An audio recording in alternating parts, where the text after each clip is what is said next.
तो नीट के एग्ज़ाम के लिए लगभग लास्ट ईयर का आंकड़ा बता रहा हूँ मैं आपको, 15 लाख से ऊपर स्टूडेंट लोग एग्ज़ाम देते हैं नीट का, जिसमें से आपका 8 लाख लोग एलिजिबल हो जाते हैं। परसेंटाइल और परसेंटेज आपको पता है सर, जिसमें क्या होता है कि 8 लाख लोग एलिजिबल हो गए।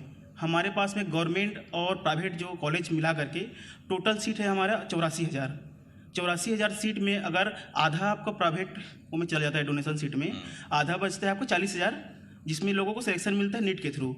उसके बाद में जो 84,000 आपका कंप्लीट हो गया एडमिशन होने के बाद में, बाकी स्टूडेंट क्या करेंगे?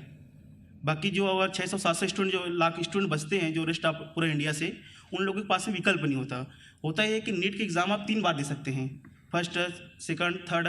उसके बाद में आप लोग नीट भी एग्ज़ाम भी नहीं दे पाएंगे आप उसमें। तो सर उसमें होता है कि जो बच्चे लोगों के पास में कम बजट में, वहाँ पर क्या होता है कि आप जो फीस होता है उसको हर साल आप पे कर सकते हैं। क्या होता है सेमेस्टर वाइज भी आप पे कर सकते हैं फीस को, और अफोर्डेबल फीस होता है 15 लाख रुपए से लेकर के आपको 35 लाख तक की यूनिवर्सिटी होती है।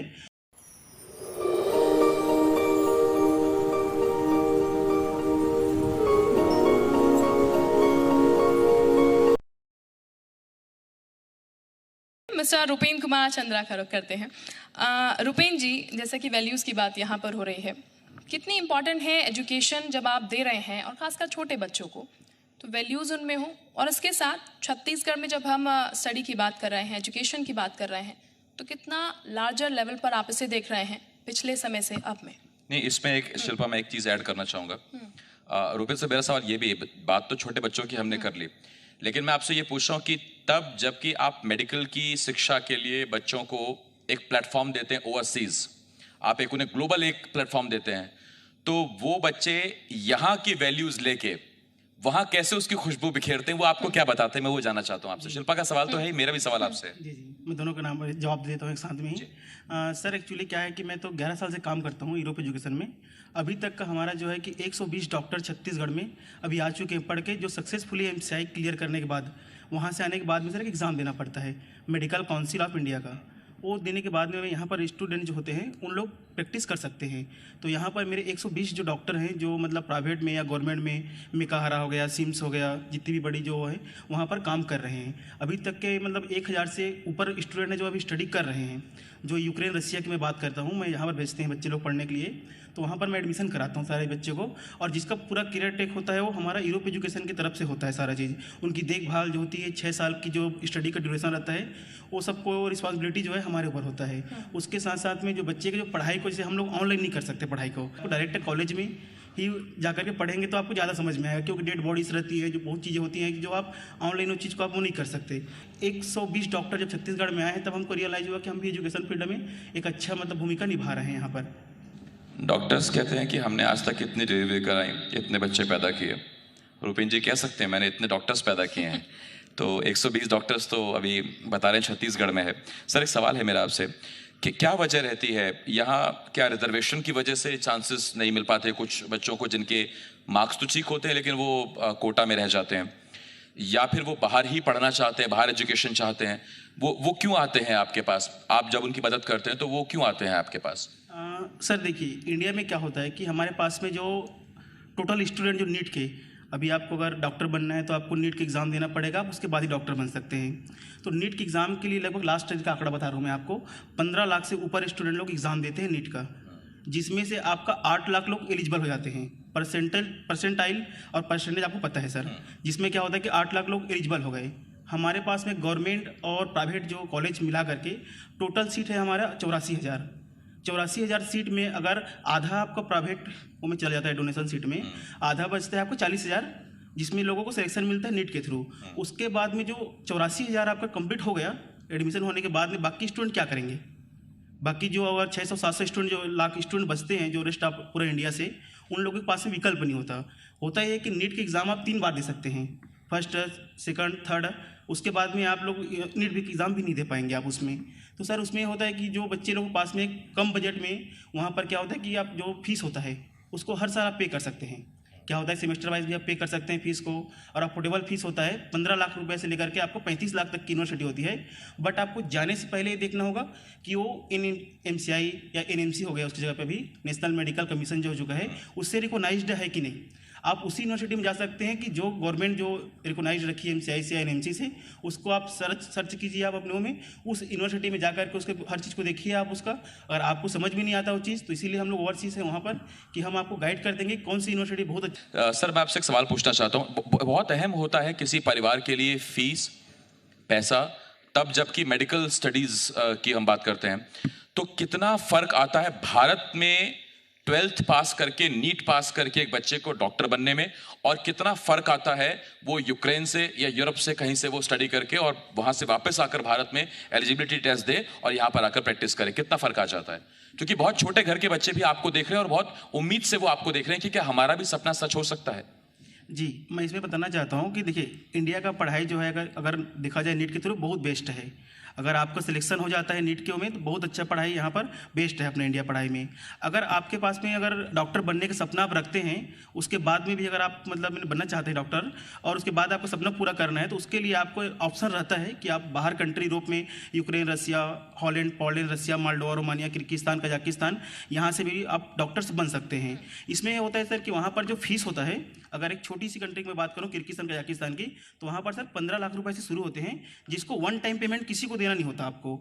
आप जो है सर सेमेस्टर वाइज वहाँ पर फीस को पे करेंगे जाकर के सिर्फ कॉलेज काउंटर में। और जो सेमेस्टर वाइज फीस पे करने में क्या हो जाता है कि आपका मिनिमम सर 1,25,000 में आपका फर्स्ट ईयर का फीस पड़ता है, जिसमें आप उसको आप आसानी से पे कर सकते हैं। इसके साथ साथ में होता है सर कि अगर आपका जो मैं बताया पहले आंकड़ा आपको कि मतलब सीट कम है, बस रीजन यही है। अगर सीट यहाँ पर होते तो लोगों को बाहर जाने की जरूरत नहीं पड़ती इसो में, तो सीट कम है इसके नाम से जाते हैं उन लोग। और इसके लिए होता है कि हमारा पूरा गाइड होता है, जिसमें क्या होता है कि जो डॉक्टर्स पढ़ के आए हुए हैं हमारे यहाँ पर, जो जॉब कर रहे हैं, हम उन लोगों से मिलवाते हैं उनको कि आप जाकर उनसे बात कीजिए। हमारे जो डॉक्टर्स हैं जो हर जगह पूरे लगभग सर छत्तीसगढ़ में लगभग सारे गवर्नमेंट हॉस्पिटल में, बोलूँगा तो गलत है लेकिन मतलब है, आपका मतलब लगभग 50 मेडिकल वो है, उसमें हैं हमारे जो डॉक्टर्स हैं, तो उनसे आप मिल लीजिए, उनसे आप गाइड कीजिए। हमारा एक ग्रुप है सर डॉक्टर लोगों का, जिसमें हम लोग जो फॉरेन ग्रेजुएट जो डॉक्टर होते हैं उनको हम लोग पूरी जानकारी देते हैं इसमें। तो इस तरह से सर मतलब हमारा पूरा संस्था बना हुआ है यूरोप एजुकेशन का। हमारा टीम सर, जैसे कि मैं बात करूँगा यूक्रेन की, यूक्रेन में मेरी कंपनी सर यूरोप एजुकेशन जो है मतलब वहाँ पर रजिस्टर्ड है, LLC बोलते हैं, लोकल लाइब्रेरी कंपनी, बाहर में ऑक्सफोर्ड में।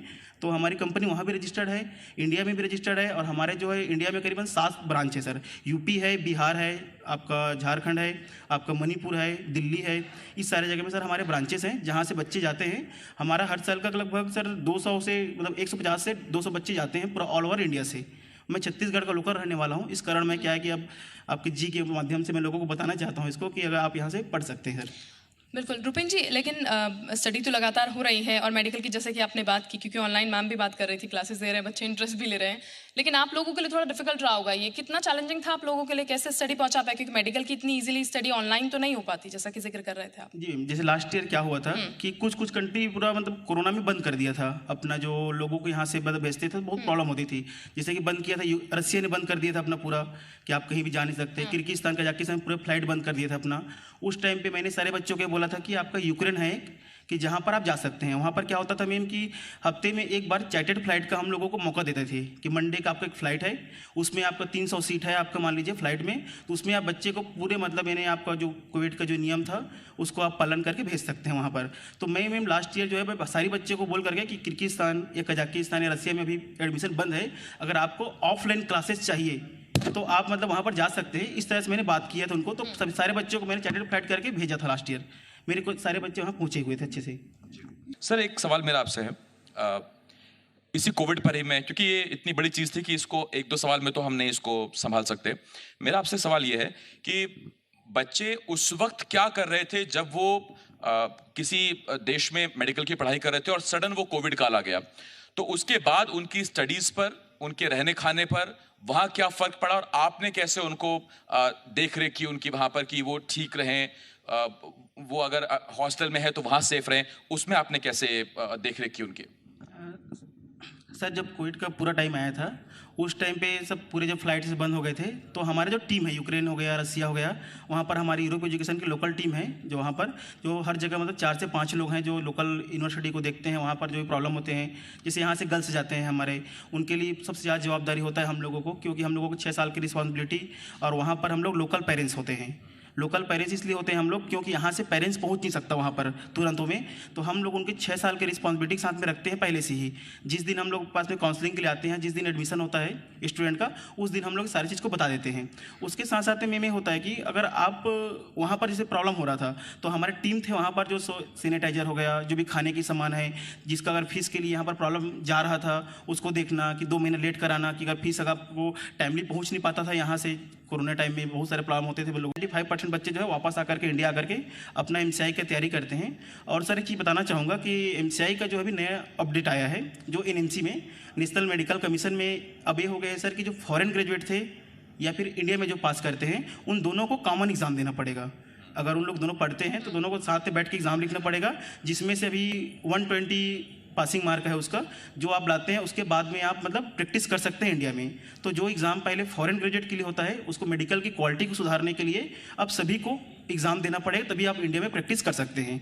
एक अच्छी चीज़ है सर इसमें। नहीं, ये बहुत अच्छी चीज़ है। और देखिए आप, हमने पूरी कोशिश की कि छोटी सी एक माटी जो बाद में छोटा सा घड़ा बनेगी और फिर वो पक कर एक डॉक्टर बन जाएगा। तो ये सफ़र आप देखिए जो पुष्पा जी से शुरू हुआ, सर तक गया। हमने कोशिश की कि वो दोनों को हम मिला के सवाल पूछ सकें कि कैसे छत्तीसगढ़ के बच्चों के लिए, देश के बच्चों के लिए स्कूल लेवल पर पुष्पा जी और मेडिकल स्टडीज़ अब्रॉड में एक ज़रिया हो सकता है, वहाँ भी आप डॉक्टर बन सकते हैं और परिवार का नाम, देश का नाम रोशन कर सकते हैं। उसका ज़रिया सर ने बताया। मैं बहुत धन्यवाद करता हूँ आप दोनों का। पुष्पा जी आपका शुक्रिया। बहुत बहुत थैंक यू। और मैं चाहूंगी यूरोप एजुकेशन से भी यहाँ पर मंच पर आमंत्रित करना दामन चंद्रा जी, CEO हैं सर, प्लीज मंच पर आइएगा। और उनको भी सम्मानित इस वक्त हम कर रहे हैं, इसीलिए आज इन लोगों का सम्मान जो है इस मंच से हम कर रहे हैं और इसी मंच से तमाम सवाल जो है वो हमने रखे।